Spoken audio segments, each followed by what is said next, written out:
नमस्कार, स्वागत है बिहार समाचार में। आइए देखते हैं बिहार की 10 फटाफट बड़ी खबरों को। उन्नाव हादसे पर सीएम नीतीश ने जताया दुख, आश्रितों को 2-2 लाख की मदद। उत्तर प्रदेश के उन्नाव में लखनऊ आगरा एक्सप्रेसवे पर बुधवार तड़के हुए भीषण हादसे में स्लीपर बस में सवार 18 लोगों की मौत हो गई। हादसे में 20 लोग घायल हो गए। बिहार से मजदूरों को लेकर दिल्ली जा रही स्लीपर बस आगे चल रहे टैंकर से पास लेते समय उसे चीरती हुई निकल गई और आगे जाकर पलट गई। इस घटना पर मुख्यमंत्री नीतीश कुमार ने गहरा दुख व्यक्त किया है। उन्होंने हादसे में मृत लोगों के परिजनों के प्रति गहरी संवेदना व्यक्त की है। साथ ही दुर्घटना में बिहार के रहने वाले मृतकों के आश्रितों को 2-2 लाख रुपए अनुग्रह अनुदान मुख्यमंत्री राहत कोष से देने की घोषणा की। रौपौली में शाम 6 बजे तक 52.75% वोटिंग, 13 जुलाई को फैसला। रौपौली विधानसभा सीट पर उपचुनाव संपन्न हो गया। चुनाव आयोग के अनुसार शाम 6 बजे तक 52.75% मतदान हुआ। उपचुनाव में शामिल 10 पुरुष एवं 1 महिला उम्मीदवार का भाग्य ईवीएम में बंद हो गया।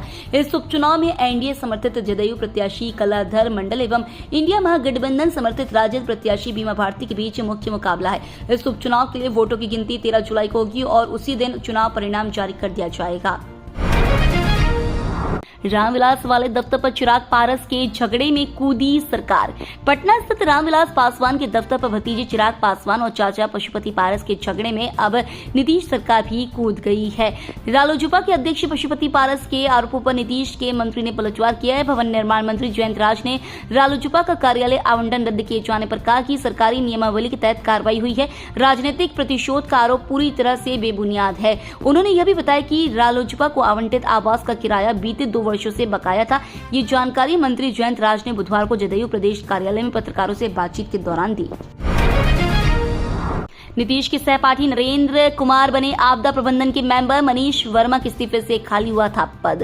बिहार राज्य आपदा प्रबंधन प्राधिकरण के नए सदस्य इंजीनियर नरेंद्र कुमार सिंह बनाए गए हैं। पूर्व आईएएस मनीष कुमार के इस्तीफे देने के बाद पद खाली हुआ था। इंजीनियर नरेंद्र कुमार सिंह मुख्यमंत्री नीतीश कुमार के दोस्त हैं, उनके सहपाठी रहे हैं। वे सहरसा जिले के महिषी थाना के मैना गांव के रहने वाले। उन्हें अगले 5 वर्षों के लिए नियुक्त किया गया है।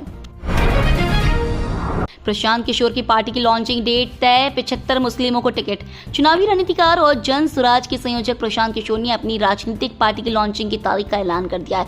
महात्मा गांधी की जयंती यानी 2 अक्टूबर को वह अपनी राजनीतिक पार्टी लॉन्च करेंगे।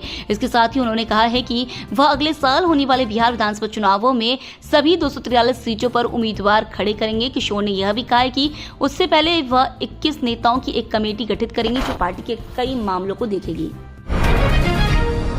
बिहार में ठनका गिरने से 11 लोगों की मौत, रोहतास में 3, सिवान में 2 की गई जान। राज्य में बुधवार को बारिश के दौरान ठनका गिरने से 11 लोगों की मौत हो गई।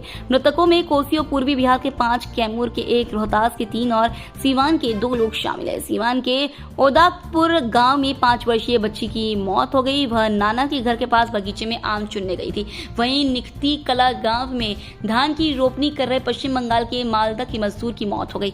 कैमूर में एक महिला व एक किशोरी झुलस गई। पीड़ितों में अमरपुर गांव निवासी रविदा देवी व कुदरा के कांझीरा गांव निवासी खुशबू कुमारी शामिल है। वहीं मोहनिया में 1 की जान चली गई। बिहार के 7 जिलों में भारी बारिश का अलर्ट।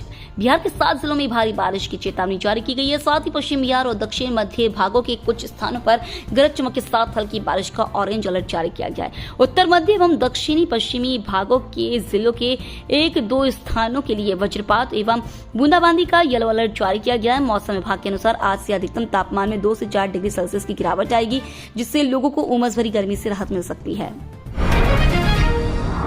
पीएम जन औषधि केंद्र खोलने के लिए सरकार देगी 2 लाख रुपए तक की मदद। हमारे देश में कई नागरिक ऐसे हैं जो आर्थिक रूप से कमजोर हैं, जिसकी वजह से उनके लिए महंगी दवाइयां खरीदना संभव नहीं होता है।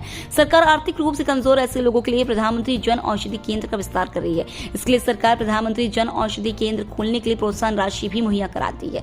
महीने में 5 लाख रुपए तक की दवाओं की खरीद पर 15% या अधिकतम 15,000 रुपए का प्रोत्साहन दिया जा सकता है। इतना ही नहीं, स्पेशल कैटेगरी में सरकार इंफ्रास्ट्रक्चर डेवलप करने के लिए 2 लाख रुपए की मदद भी देती है। बिहार में बह गई एक और पुलिया, उत्पाद मंत्री रत्नेश सद्दा के गांव जाने वाली सड़क ठप। बारिश में पुलियों के बहने का सिलसिला बिहार में जारी है। ताजा मामला सहरसा जिले का है, जहां राज्य के उत्पाद मंत्री रत्नेश सद्दा के गांव जाने वाली सड़क पर बनी पुलिया ढेर हो गई, जिसका वीडियो सोशल मीडिया पर वायरल हो रहा है।